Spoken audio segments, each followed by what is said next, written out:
Isaac Newton. Todos conocemos el nombre, ¿verdad? El padre de la física, el genio que nos dio la gravedad, la luz, pero esa es la versión oficial. Hoy vamos a explorar la historia que no se cuenta tan a menudo, la del hombre real detrás de la leyenda. Siempre nos lo han pintado como el héroe de la razón pura, una mente fría y calculadora. Pero, ¿y si les dijera que sus escritos privados nos muestran a alguien completamente distinto? Un personaje mucho más complejo, lleno de secretos y, sí, de contradicciones. Bueno, para entender a un gigante como Newton, primero tenemos que entender el mundo en el que nació.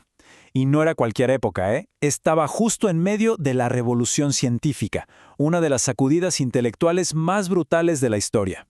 El cambio fue radical.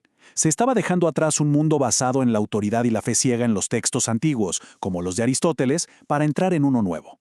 Un mundo donde la duda era una herramienta, la experimentación era la clave y, lo más importante, todo tenía que poder medirse. Ya no bastaba con filosofar sobre por qué caen las cosas. Ahora, como nos enseñó Galileo, la pregunta era, ¿con qué velocidad caen? ¿En cuánto tiempo? Los números empezaban a gobernar. Piénsenlo, durante casi 2000 años, la gente creía que el universo estaba literalmente partido en dos. Existían unas leyes perfectas y divinas para los cielos, para los planetas, y otras leyes, mucho más caóticas y terrenales, para nosotros aquí abajo. A nadie se le ocurría que la misma regla pudiera aplicar para una manzana y para la luna. Y justo en este escenario, con tantas preguntas en el aire y un universo por unificar, aparece la figura que iba a poner orden en todo este caos: Isaac Newton. ¡Ojo! Ya se había avanzado muchísimo. El gran Johannes Kepler, por ejemplo, ya había descrito con una precisión matemática asombrosa cómo se movían los planetas en sus órbitas elípticas. O sea, el mapa del sistema solar estaba trazado. Pero la gran pregunta seguía ahí, flotando. ¿Qué fuerza invisible los mantenía en ese baile cósmico? Faltaba el porqué. Galileo ya había dejado la pista más importante sobre la mesa. El universo era como un libro gigante, y para leerlo había que saber matemáticas. Era un código que estaba esperando a que alguien finalmente lo descifrara. Y ese alguien fue Newton. Pero él no solo leyó el libro, él descubrió la gramática entera. Demostró que la misma fuerza que hace que una manzana caiga de un árbol es la que obliga a la luna a girar alrededor de la Tierra.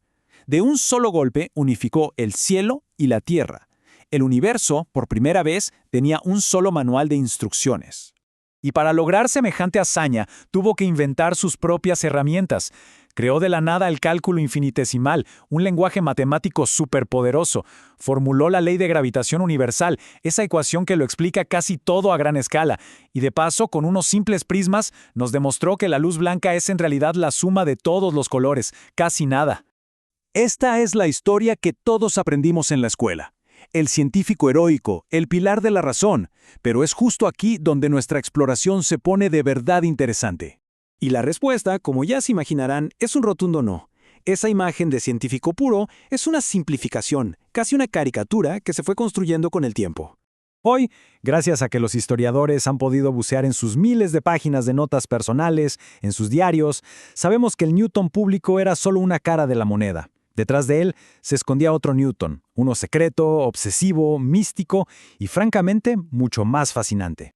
Muy bien, vamos a meternos de lleno en este lado B de Newton. Prepárense para conocer al mago, al hereje y al hombre atormentado que vivía dentro del genio. Resulta que una de sus mayores obsesiones, si no la mayor, era la alquimia. Newton le dedicó muchísimo más tiempo y escribió más de 1.000.000 de palabras sobre alquimia que sobre física. Y no era un pasatiempo, para él era una búsqueda espiritual, una forma de encontrar los secretos más profundos de Dios escondidos en la materia. Y además de alquimista, era un teólogo increíblemente devoto. Estudiaba la Biblia con la misma intensidad matemática con la que estudiaba el cosmos. Y esto lo llevó a conclusiones muy peligrosas para su época. Por ejemplo, en secreto, negaba la Santísima Trinidad. Si eso se hubiera sabido, lo habrían tachado de hereje sin dudarlo. Su vida personal también nos da muchas pistas.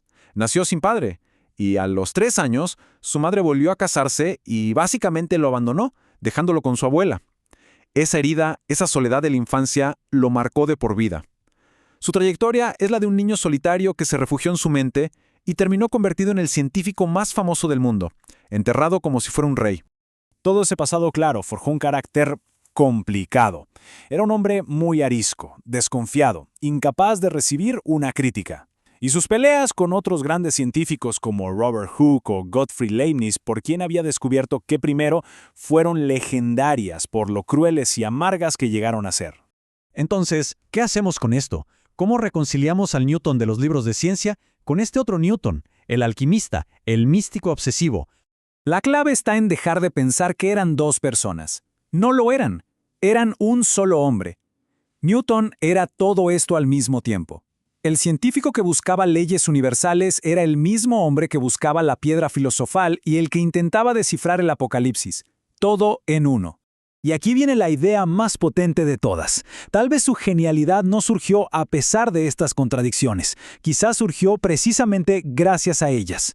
Para Newton, la física, la alquimia y la teología no eran cosas separadas. Eran caminos distintos hacia la misma meta: entender la mente de Dios, entender el plan maestro del universo. Y todo esto nos deja con una última pregunta. Cuando vemos la historia completa de Newton, la del hombre de carne y hueso, no la del mito, nos obliga a pensar, ¿será que los grandes saltos en el conocimiento no vienen de la lógica pura y ordenada, sino de esa tensión, de esa lucha interna entre lo racional y lo que parece irracional? Ahí se las dejo.